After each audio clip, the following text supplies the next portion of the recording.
Oh, I hate my job. Guys, oh wait. You are way too high up. 2 seconds. That's better. Alrighty guys, thank you again for joining me. Are you one of those who hates your job? There you are. Okay, are you ready to address why you might hate your job and how to stop complaining? Okay, let's get into it. Okay, first thing you have to start with is why. Why do you hate your job? You can't fix something unless you know what is wrong. So, let's start off by asking yourself these 5 questions. Question number 1, why did you start this in the first place? Why are you here? Number 2, what do you like most about your current situation? Because there's gotta be something you like. Number 3, if you could change one thing, what would it be? Number 4, what do you need most right now in your life? And number 5, what do you value the most in your life right now? Now imagine, what are the top 3 things that would create the ideal job for you? Some of the most common things that I hear from people: flexibility, more money, and more fulfilling. But it can be anything you think would make it the ideal job for you and your family. Now, I am not by any means here to tell you that you should do this specific job or do what I'm doing, or just drop everything and mindlessly go after your dream without a plan. So let's address the how. How do you get from point A to point B and stop complaining in the process? The answer is usually simple. Now, if you don't know who GaryVee or Rachel Hollis is, I would highly suggest you look them up. And the material that I'm going to reference will be in the description box below, so feel free to check those out. But the main thing that all of these amazing, successful people have in common is this. They started, they failed, and they kept going. They worked for their greatness rather than staying stuck in their defeat.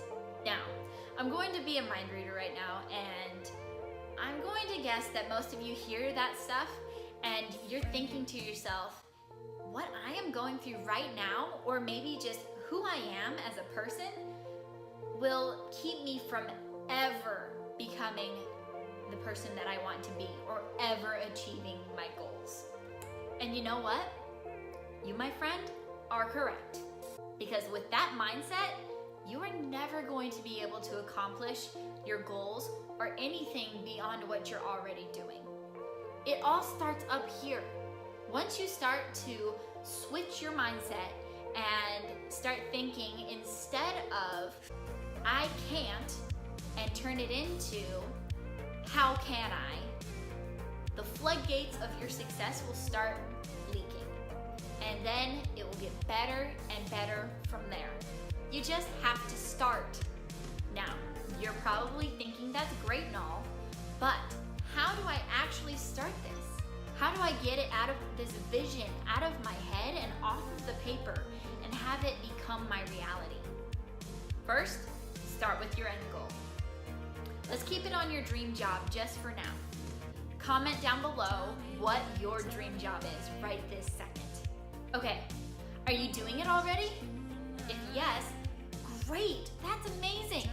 How can you do it better? If no, okay, let's break it down.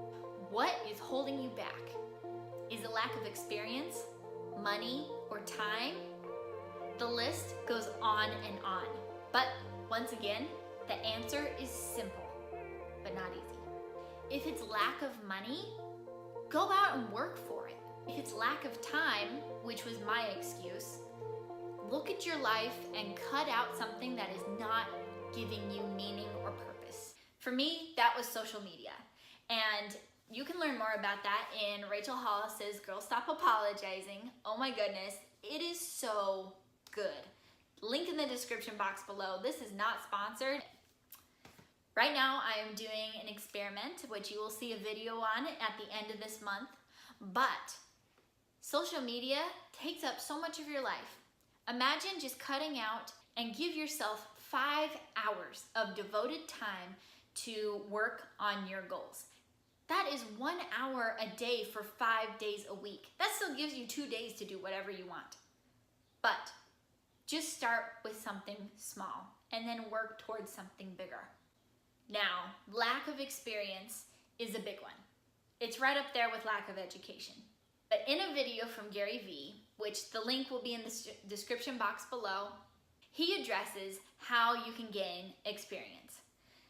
And the biggest thing, which Rachel Hollis also addresses in her book, is don't be too proud to work for free or work as an intern. Get your foot in the door and then you can take it further from there. Have a job that is going to pay your bills so that you can start working towards your dreams. All you have to do is, once again, start. And then give yourself the opportunity to go out in the after hours and work your side hustle, because don't be afraid of the hustle. That is where it's going to take you places. But there is a difference between being a workaholic and the hustle. So, now you can ask my husband and really anybody who knows me, but I have a bad habit of finding something or starting something and just throwing my whole self into it and having no regard for anything else. Are you there with me? It's technically called workaholic. And that can not only take a toll on you physically, mentally, but also your relationships. So I'm not saying go out and work yourself to death. I am saying learn to focus.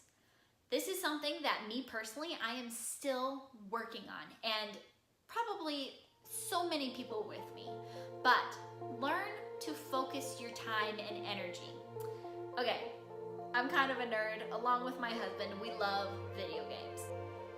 When you're trying to learn how to play Call of Duty, you usually resort to the spray and pray method, where you just start shooting and hope you're gonna hit your opponent. Whereas, if you take that same time and that same effort and you focus it, yes, in the beginning, you're going to suck. Just like at anything new, you need to go through the training process, you need to start working from the bottom to get to the top. But, just like in Call of Duty, you focus your efforts on trying to hit your opponent, or in this case, your goal.